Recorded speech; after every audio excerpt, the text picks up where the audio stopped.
It's time for Declare Your Independence with Ernest Hancock. Believe me when I say we have a difficult time ahead of us. But if we are to be prepared for it, we must first shed our fear of it.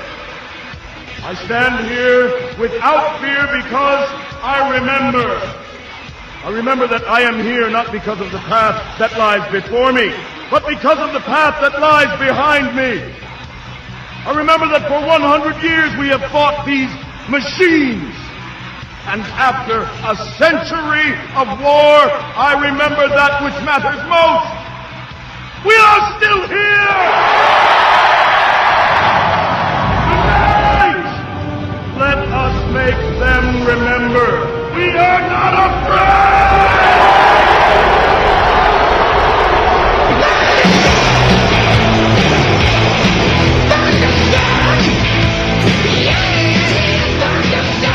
Hey, welcome back to Declare Your Independence with me, Ernest Hancock, here in beautiful Phoenix, Arizona, from the studios of Freedoms with an S, freedomsphoenix.com. Now, who we have on is Barbara Peterson, and she is on the Lone Prairie. You know, it's Farmwars.info. I got that right, Barbara? Yep. You know, and there's a lot of things that we've talked about before, and you've been very nice to keep us informed on Freedom's Phoenix, and you put a lot of stuff up. And I just wanted to, this 510 thing, you're the one that I would go to give me kind of an update, because I know it really pertains to people exactly like you. So what is it that you know now? What's the latest news? Okay, the latest skinny is people are running all over the net saying, oh, yeah, this is past. Oh, this is wonderful, wonderful. Well, what they're not saying, and very few people are saying, is that it is not a done deal at this point. In fact, it's going to be headed back to the chamber because there's a particular little constitutional provision that requires tax provisions originate in the House. Okay, the Senate version of this included fees or taxes in its version, and that is completely against the Constitution. You cannot do that. It has to originate in the House. So now what we've got is they're pushing this through, and on a technicality, they're going to have to do something. Okay, one of the things that they can do is to do what is known as blue slipping.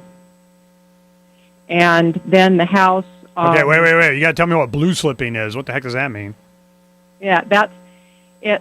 They block the bill, and that because it contains something that the House was supposed to do, so they block it, and they say, okay, well, we have to redo this. So then they have to have 100% vote when it's sent back to pass it. Because the way it stands, it's void on its face. What do you mean? Because, okay, all taxes, revenue is supposed to initiate from the House. They're the ones that are supposed to do it. Okay, the House version of the bill, which is 2749, they took out that particular verbiage where of the fees and schedules of fees. Okay, it was put back in S510, the Senate version. Okay, so the Senate passed that version. They were not constitutionally allowed to pass that version because it contained those schedules and fees that were supposed to originate in the House. And they care because they're going to do what they want to do. Are you saying that it could be challenged in court, or they're... Yes. All right. So now yes. We have a situation to where we have a bill that it's a working. What does the bill do? How would it affect you? Well, what it does is it puts in this whole thing. Let me go back to the beginning. There was something called the Leafy Greens Marketing Agreement. And this agreement was something that producers had to do in order to sell their product to the corporations that were buying it. And that agreement was this is what the corporations wanted. They want, say, a buffer zone around all your crops. You can't have a deer go through your field, or you'd have to destroy your crop. Okay, that rolled into H.R. 2749. Okay? Mm-hmm. And so they decided, since the corporations are basically in control of our government, that they might as well go ahead and put that out there so all states can do it, and they can just make it a rule that everybody has to follow. So why don't we just go ahead and do that with our bought and paid for Congress? Okay, so 2749 is the House version, and S510, the Senate version. Okay.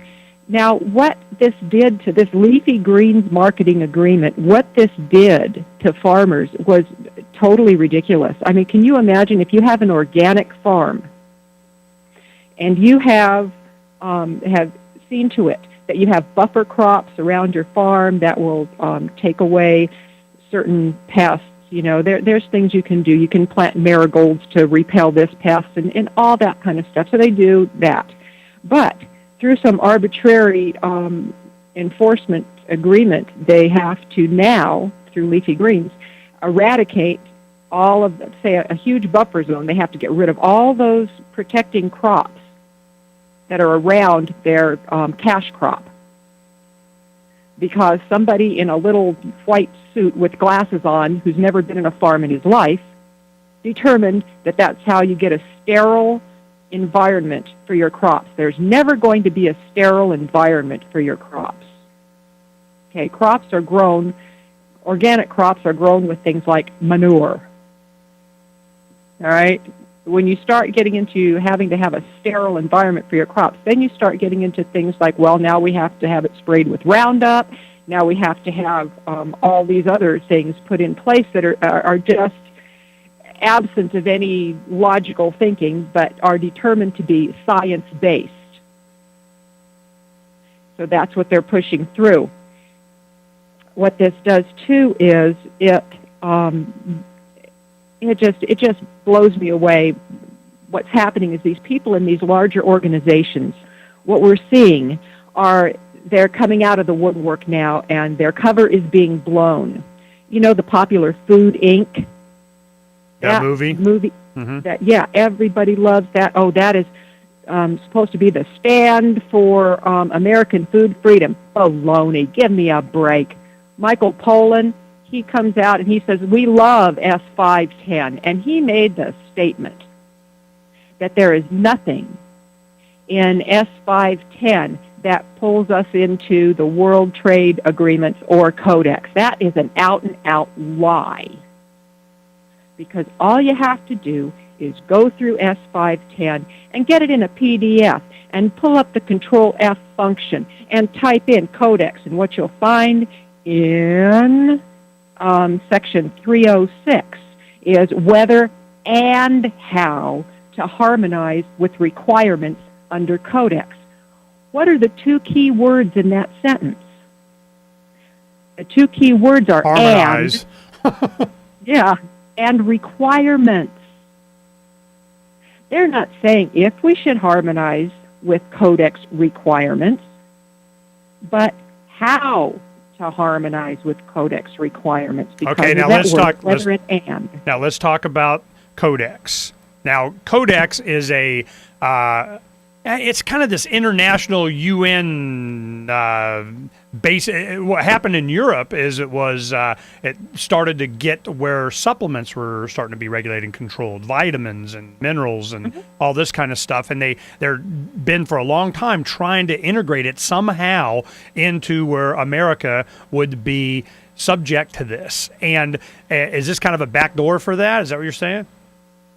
Of course it is. It's my contention, and I have been roasted for this. I hear some music going on. Well, we'll go ahead and talk about it when we come back, because I want to make sure we understand what is going to happen to someone exactly like you. Someone that's self-sustaining, that lives on a small farm, and Lord forbid you have some extra you want to market. We'll talk about it more when we come back here on Declare Your Independence in just a little bit. You guys stay right there.